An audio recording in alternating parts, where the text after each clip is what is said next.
Mark Pryor says 13 injured Dodger pitchers is a riddle to him.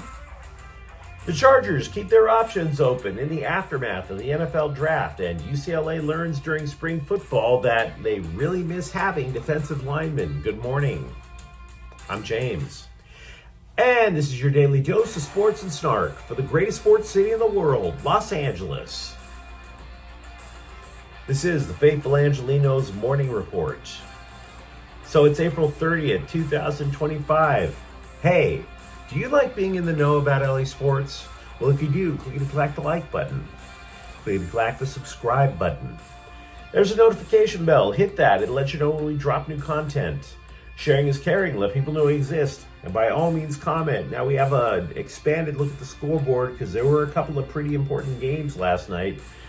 None of them good, by the way. None of the important ones good. For example, Denver 131, Clippers 115 in Game 5 of the first round of the NBA playoffs. Denver leads the series 3-2. The Clippers have to win out. Game 6 is in LA on Thursday. Now, two things stood out in this game to me. One, Jamal Murray did take over with 43 points for Denver. But honestly, I don't think that's sustainable. Come on, guys. It's 43 points, and by the way, he has been injured for most of the year, even injured going into this series. That should give the Clippers some hope. But here's the problem for the Clippers. James Harden has a lengthy history of playoff disappearances, and he only scored 11 points last night. Either way, the bigger issue is to make sure Murray falls back to the norm. Not much better up in Crypto.com arena, I might add. Edmonton 3, Kings 1 in Game 5 of the first round of the Stanley Cup playoff series. The Oilers also take the lead in the series in that one, 3-2. Kings are on the brink of losing to Edmonton for 4 consecutive years in the first round of the playoffs. Game 6 is, by the way, in Edmonton on Thursday. Andrei Kuzmenko scored the only goal in LA. But before you think, hey, this must be on the goalie, he allowed 3. No. Darcy Kemper just stopped 43 shots last night. This is not on him. The Kings offense didn't generate squat. And by the way, in one ray of good news, the Dodgers defeated Miami 15-12. The Dodgers are again in sole possession of first place in the NL West. And because we are petty, the magic number is 132.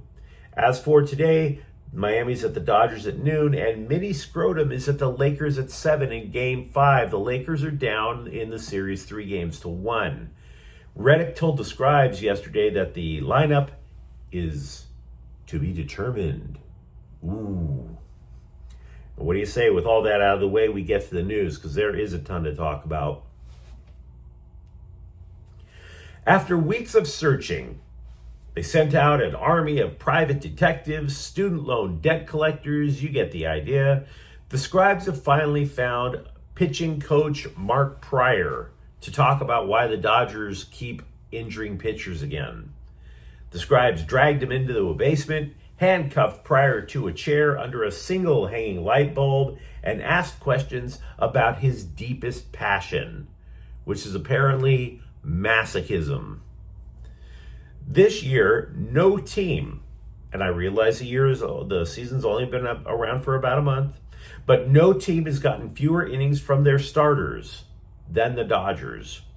2 former All-Stars that were on the opening day roster, getting paid more than $300 million combined, already on the injured list. Now, Pryor, for his part, said that despite team president Andrew Friedman wanting an internal audit of Dodger pitching coach practices, nothing's going to change. Nothing has changed. Not a damn thing. The broad take from the coach, golly gee, injuries are just part of the game. So when it comes to sending them to the hospital, can't stop, won't stop. Quote, I've been around for, I hate to say it now, 23, 24 years. Unfortunately, injuries are still in the game at a high level. I wish it wasn't, but it's an unfortunate side of the game. When you get here, Things change, and they change drastically. Some of that matters, and that some of it's just unfortunate. Just bad luck. Nothing specific, unquote. So hey, 13 pitchers are on the injured list. Nobody else is even close. Again. Year after year. Again. It's all just a roll of the dice. What a coinky-dink. And let's be real, this is exactly what we knew was going to happen this year, because that's what's happened every year with Mark Prior as the pitching coach. Do you remember Walker Buehler, how he talked during the offseason about how even though in free agency his market value was kind of diminished because he had two Tommy John surgeries? He said he had no regrets because in order to get that big Dodger check, you now have to accept the likelihood that your arm is going to spontaneously combust. So, once again, told you even before the year started, prepare yourself. Mark Prior, once again, happily sending a conga line of ambulances from Dodger Stadium to Cedars-Sinai. Now, for the Chargers, tomorrow's going to include an indication as to what they think of their near-term future.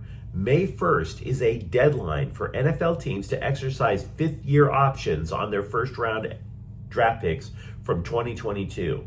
And the Chargers haven't decided yet on what they're going to do with Zion Johnson's contract. He is the 17th overall pick from that year, but he hasn't exactly developed as well as the Bolts would like. Remember, the entire interior offensive line got raked by Houston in the playoffs, and he's a guard. They've even been considering shifting him to center. Look, the point being is if Johnson were an elite guard, the Chargers wouldn't entertain a position switch. Why mess with a good thing? So he's been good, but if the Bolts exercise that option, they would owe Johnson an additional $17.5 million. So yeah, tomorrow's kind of a big day. Also with the Chargers, that I have to admit, I talk a lot, maybe even too much, about how many stars a high school recruit has when he's going into college. You thought Mel Kiper was full of turd over the weekend? That dude has nothing on the people rating teenagers because they're teenagers. You can't trust that. I mean, like, do you remember Corey Foreman, arguably the nation's top recruit a couple of years ago, winds up at USC, barely gets on the field? So I bring all that up because one such golden child was a 5-star quarterback recruit, once the number 2 overall prospect for college back in 2020, DJ Uiagalelei. Well, he signed an undrafted free agent contract with the Chargers. The dude was ranked ahead of Houston Texans quarterback CJ Stroud when they were both in high school. Now, the guy goes undrafted and gets a $3,000 signing bonus. And I might add that this is the cautionary tale of the transfer portal, guys. He was supposed to succeed Trevor Lawrence at Clemson. Instead, transfers to Oregon State, transfers again to Florida State, and now he makes less than I do, and I'm in a half-star motel on the outskirts of Portland. I have no idea where he ranks, by the way, on the Chargers depth chart, other than to say he's not ahead of Justin Herbert, because the Bolts also have Taylor Heineke and Trey Lance. This dude could be 4th, basically on his way to the UFL. No shade, as the kids say. J.K. Dobbins touted himself as an unstoppable force when he arrived in L.A. last year, which might have been true if he wasn't stopped by his own legs. He was oft injured in Baltimore on his way to a career year with the Bolts, missed 4 games with yet another injury last year. And this is why the Chargers signed the more proven Najee Harris and drafted Omarion Hampton in the first round. But the Chargers have decided to at least make a half-assed attempt to keep the guy. They gave him an unrestricted free agent tender. The upshot is this: if Dobbins signs with another team, the Bolts get draft pick compensation. If he decides to be the Bolts' third string back, his salary will rise to $1.1 million. Whoa. UCLA's spring football practice continued Tuesday with 70 players using their pads for a wee bit of the hitting. Deshaun Foster conceded the defensive line needs work, which makes sense. The Bruins lost 9 defensive starters last year, for Pete's sake. Now, a defensive tackle and an end were even drafted into the NFL. Foster said about the defensive line, quote, "The numbers are thin right now, but the young guys are getting reps, and they're getting reps against quality offensive linemen," unquote. The LA Daily News added that returning defensive linemen Keanu Williams and Gary Smith are not regularly training. They're off to the side, stretching, doing Pilates, who knows, because they've been limited due to injury. In news that just broke when I hit play, USC basketball recruit Elijah Arenas has been released from the hospital. You might recall he was in a car crash last week, medically induced coma, and all of a sudden, hey, fresh air, ready to resume his life. With the Lakers, by the way, also Maxi Kleber has been upgraded to questionable for Game 5. They were treating this like it was major news, but let's be real. JJ Redick does not trust his bench, so, bring an extra cushion for the seat, dude. You ain't getting up. Christian Press, who won 2 World Cups with the U.S. women's national team and was the first marquee signing in the histoire of Angel City FC, she's not playing. And her manager isn't happy about that at all.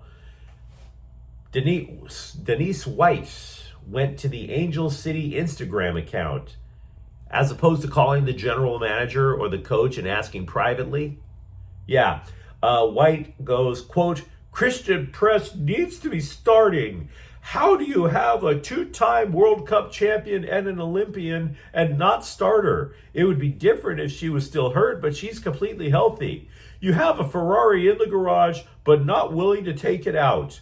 Doesn't make sense. Come on, Angel City. Do better, coach," unquote.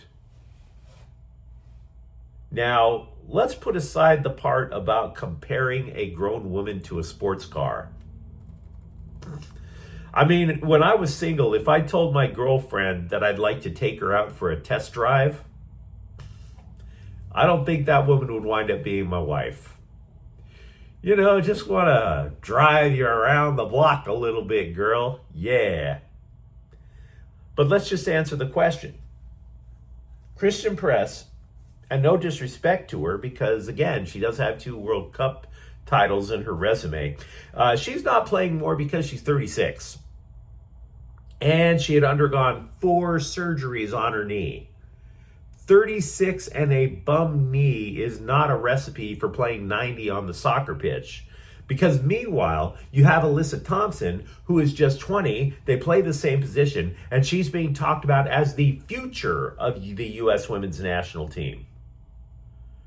Now, this is still a problem because this could be the first little flickering of a drama thing for Angel City. They've already lost the last 2 matches after a relatively decent start. But you let me know what you think in the comments thread. Talk to me about the Clippers, Lakers, or Kings playoff chances, which aren't that great right now. For that matter, 13 injured Dodger pitchers, bad luck. Do you agree or think that's a little bit sus? And if you enjoy the content, don't forget to subscribe to Faithful Angelenos. We're talking LA sports every single day. Thank you for watching. I'm James. We'll be back tomorrow. Faithful Angelenos is a Kian Cortel Queso production. Take care.